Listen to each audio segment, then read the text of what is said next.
Le jour du souvenir, pour nous, c'est toute l'année.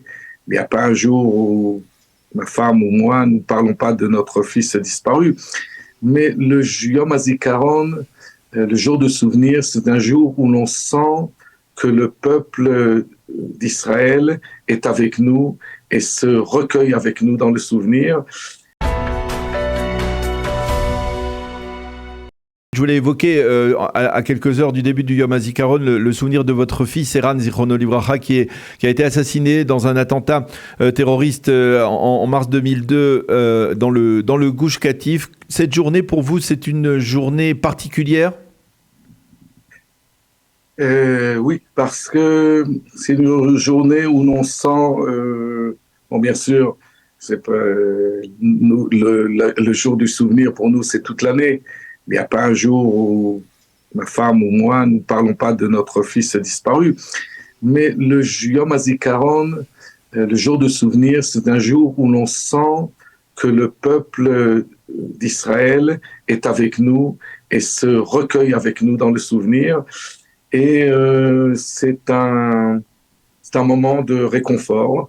Et c'est un moment où vous dites, nous ne sommes pas seuls, avec tout, lorsque vous voyez tout ce qui se passe, c'est le jour où nous avons l'impression que nous sommes un peuple uni et que tous les différents, qu'ils soient d'ordre politique ou d'ordre, n'importe quel ordre, est mis de côté. Et c'est la raison pour laquelle je pense, et je me permets de vous le dire, que toute manifestation d'ordre politique dans les cimetières et dans les cérémonies de souvenirs sont tout à fait inconvenantes. J'étais contre l'année dernière, j'étais très désagréable, j'ai trouvé très désagréable l'année dernière lorsque le Premier ministre Bennett a été interrompu lorsqu'il a voulu parler, lorsqu'il y avait la cérémonie du souvenir. Ce n'était pas l'endroit. Lorsqu'on veut manifestation, il y a des jours, toute l'année, il peut aller tous les samedis soirs, tous les jours, là où vous voulez, lorsque un Premier ministre inaugure des chrysanthèmes ou une école dans un quartier quelconque. Mais le jour de souvenir, c'est le jour où tout le peuple s'unit et vient dire aux familles endeuillées, nous vous avons pas oublié.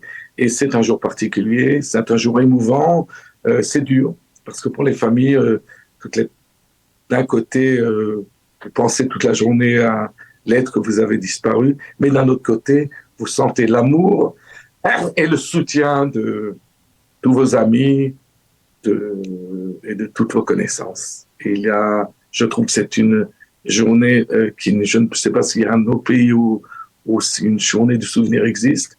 C'est un jour spécial et il faut conserver la sainteté de cette journée. C'est en tout cas mon avis. Et le passage, ce passage tout aussi rapide et difficile entre Yom HaZikaron et Yom HaAtzmaut, vous arrivez à le faire?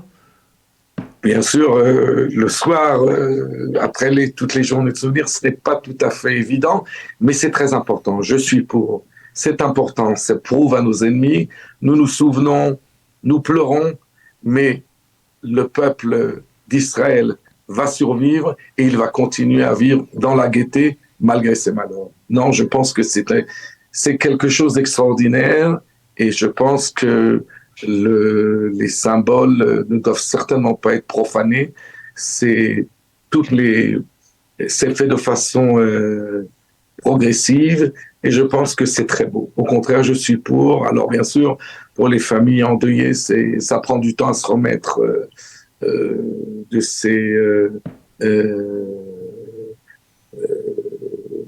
de passer de la tristesse à la joie, mais pour les autres, c'est très bien, c'est important. Il faut savoir qu'il faut se souvenir, mais la vie continue et nous devons continuer à faire vivre ce pays et à vivre dans notre pays, dans la joie, dans la paisibilité. Et la vie continue. C'est la même chose, par exemple, lorsque vous êtes en deuil, vous faites le Kaddish, la façon progressive, vous faites le Kaddish pendant 1 an. Après 1 an, vous ne le faites plus, parce qu'il faut savoir continuer. Et la vie continue, on n'oublie pas, mais je pense que, en tout cas, en ce qui me concerne, je pense que c'est très beau la façon dont on fête l'indépendance d'Israël, on prépare les enfants, leur dire oui, vous allez vous réjouir demain, mais avant, rappelez-vous pourquoi et grâce à qui vous êtes ici, vous êtes dans ce beau pays qu'il ne faut surtout pas détruire pour des querelles fraternelles qui n'ont pas beaucoup d'importance, en tout cas à mon avis. Ce sont des détails, on fait de ces détails, je pense, plus que ce qui rend en fait exact. Eh bien, professeur Élie Picard, merci beaucoup d'avoir accepté de répondre à nos questions sur deux sujets différents, mais qui font partie de la réalité israélienne, la réalité de la vie israélienne et effectivement et la nécessité du souvenir avant de célébrer l'indépendance de l'État d'Israël. Merci beaucoup d'avoir été avec nous ce matin. À bientôt. Merci. Et bonne fête d'indépendance et Chag Sameach pour tout le peuple et à tous vos éditeurs. Merci beaucoup.